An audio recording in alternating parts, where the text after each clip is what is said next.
program, a doctorate program. I had no intention of becoming a PhD or studying at my age, but my experience with my son, who has had a significant history of substance use and abuse, has brought me here today. And right now we're doing research as part of my doctorate dissertation on a long-term parent support group in the southwestern United States. When you do research through a university, we do not name the place of the research. All you have to do is look around and you can figure that out. Okay.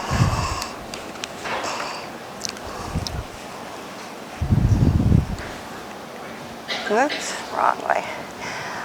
I'd like you to meet my research assistant. I have a golden retriever at home, identical to this one. His name is Ryder. And the reason I'm bringing Ryder up is because I've learned something very important. My PhD will be in cognitive psychology with the emphasis on learning and instruction.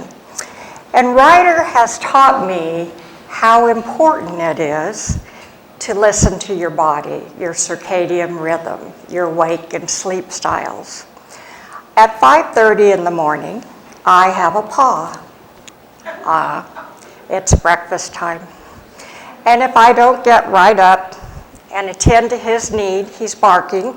I did not say he's well behaved. And at 9 o'clock, he can be laying at my feet. I can be working on my computer. He jumps up, puts his head in my lap. He wants his bed. So we drag out the bed, put it right where he was laying, but now he's in bed. And in learning this from Ryder, he's taught me that as we're working together, this dog has sat through every hour of doctorate class and research, that after about a half hour, he's done. He's done with his research, and this is the face I get. So I'm learning to read body language better. This is my home away from home. I do have a master's in social work. I also have one in special education. And I work with children that are quite disabled. They have multiple disabilities, and they're phenomenal. I wish they could be here today. You would love them. Anyway, this is a little boy that is very similar to a little boy in my class named Ethan. And Ethan's hands are locked like this. When you come into my classroom, one whole wall is made up of I am important, I can. And I have the students pick what their goal is. Well, Ethan wanted to take a picture of his mother by himself. He didn't want the camera propped on anything. He wanted to hold it and somehow take a picture. Well, I have a camera for the disabled children in my room that I own. So I said, fine, we'll work on that. So we worked on it, worked on it, worked on it. This silly picture, Ethan took. And that's the last week of school. I sat for 10 minutes. And he finally, his motor memory kicked in, and he had the camera like this and got the knuckles on the back of his hand and was able to take that picture. Well, he's got it now. It's like riding a bicycle. Ethan can take your picture. So I sent the camera home for the summer, and his mother emails me and tells me he's become the camera monster. But he did his I can. Working on this study is my I can. I do not need to do this for what I do. I don't need a PhD to be in a classroom.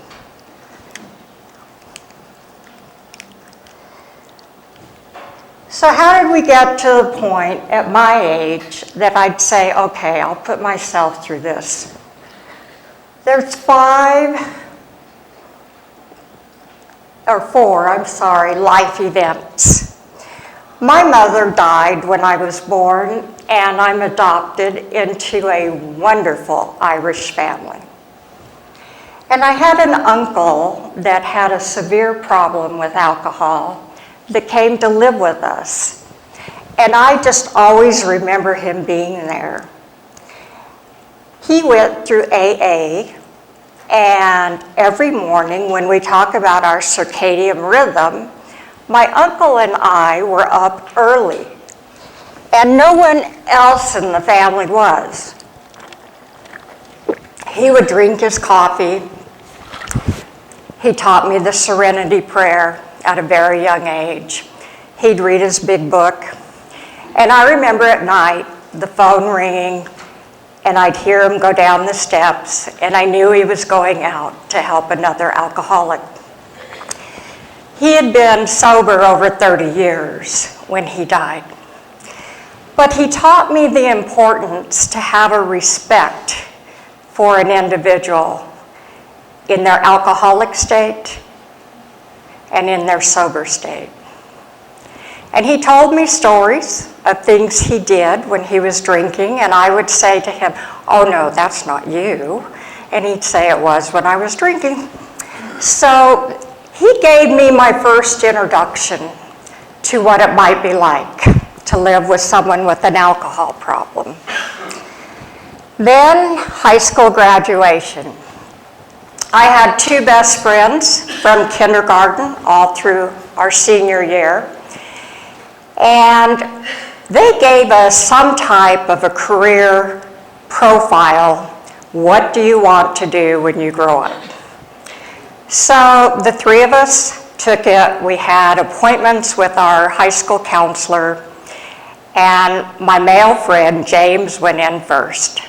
Ever since I've known James, he's wanted to be a doctor. He comes out a few minutes later. His profile said, you should go to college, you should be a doctor or a dentist. He was hyped up, he was excited. My female friend, her name is Sandy. She loves texture, clothes, fashion. And she came out saying that you should go into art or some type of creative work. She just retired from a bridal designer in LA and moved back to the Valley. My friend James lives in the Valley. He is an emergency and trauma room physician. So then I go in, and the doctor's doing, or not the doctor, the counselor's doing this, and I'm like, well, come on, I want to be a nurse. Tell me I'm going to be a nurse. And he says, first thing out of his mouth, you're not college material. And I looked at him and he said, in fact, this says you should be a mortician. I was horrified, a mortician? And I said to him, I want to be a nurse. He said, oh, you'll wash out of college. I wouldn't go there. So I leave the appointment, and James and Sandy are waiting for me, and they're teasing me. James is saying, I'm going to be saving lives, and you're going to be hanging out with dead people. Well, the only mortician I knew, his clients looked better than he did. So I was like, I just couldn't even go there in my mind. I went home, told my adopted mother. She says, he's a fruitcake. Just ignore him. But it stung. It was like, wow, am I going to wash out of college? So off we go. I get through college. I'm now married to an Air Force pilot, and we are being transferred to Florida, in Tampa area. And I had just graduated with my master's in social work, and I wanted to do medical social work. And so I thought I would work for a hospital, but I ended up working for a hospice. And so here I am around death and dying. but in a good way. I learned so much from people. So we had a skilled nursing facility. You work in a geographical area. And I had had 2 young men, or in their late 30s, early 40s, brought on that I needed to go meet and get to know. And they were both dying of cirrhosis of the liver. And I looked at the admission paper, and where it said family, it was NA, not applicable. So I went to meet them, and I asked them, is there anyone you'd like me to get in touch with? A family, friends, pastor, teacher. You go through a whole list of anyone that might have significance in their life. Nope, my family's done with me. Oh, and I didn't know what that meant, because that is not what I grew up with. I didn't have a frame of reference yet for that. So we stayed with them all through their journey. I arranged county burials for these 2 men. We attended the burial, and it's just like on TV. The chain gang is there. They let you know which coffin belongs to who you're there to bury, and the nurse and the pastor and I went out of reverence for this individual. Fast forward, we adopt 2 children late in life. We are back now. My husband is retired from flying F-16s, and he's flying for Southwest Airlines. I cannot keep up the hospice schedule with his flying schedule and be home enough for our children. So I picked up the special ed degree, and I'm very comfortable working with these children with a lot of medical complications because of my hospice background.